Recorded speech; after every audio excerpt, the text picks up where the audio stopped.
Hi പ്രിയമുള്ളവരെ, ഞാൻ രാജീവ് ചിലമ്പ്. അപ്പോൾ ഞാൻ ചെറിയൊരു അഭ്യർത്ഥനയായിട്ട് വന്ന് വയ്ക്കുന്നത്. അപ്പോൾ നമ്മുടെ വെള്ളനാട് പഞ്ചായത്തിലെ 20-ാം വാർഡിൽ നിന്ന് മത്സരിക്കുന്ന എൻ്റെ കൊച്ചനുജനും എൻ്റെ സഹപ്രവർത്തകനുമായ മനു.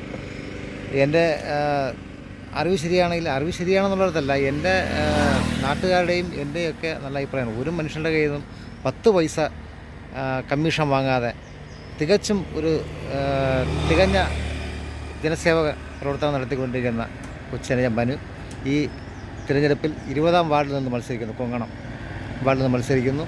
മനുവിനെ വോട്ട് ചെയ്ത് വിജയിപ്പിക്കുക. അപ്പോൾ നമുക്ക് മനുവിൻ്റെ ഒരു ചെറിയൊരു അഭ്യർത്ഥനയേക്കാം. വെള്ളനാട് പഞ്ചായത്തിലെ 20-ാം വാർഡിൽ നിന്ന് കൊങ്ങണം എന്ന് പറയുന്ന ചെറു ഗ്രാമത്തിൽ നിന്ന് മത്സരിക്കുകയാണ്. നിങ്ങൾക്കറിയാം, കഴിഞ്ഞ കാലങ്ങളിൽ 10-30 വർഷക്കാലം ഇന്ത്യൻ നാഷണൽ കോൺഗ്രസ് ഭരിക്കുന്ന ഒരു വാർഡാണ്. കഴിഞ്ഞ കാലങ്ങളിൽ ശ്രീ അനൂപ് ചോബൻ എന്ന് പറഞ്ഞ പഞ്ചായത്ത് മെമ്പറുകയും വളരെ നല്ല രീതിയിലുള്ള വികസന പ്രവർത്തനങ്ങൾ സാക്ഷാത്കരിക്കാൻ കഴിഞ്ഞിട്ടുണ്ട്. ഇവിടെ നമ്മൾ ജാതി പറയാതെ, മതം പറയാതെ, വർഗീയത പറയാതെ വിജയിച്ചു വന്നു കഴിഞ്ഞാൽ എല്ലാവരെയും ഒരുപോലെ കണ്ടുകൊണ്ട് ഈ വാർഡിൻ്റെ തുടർ പ്രവർത്തനങ്ങൾ കഴിഞ്ഞ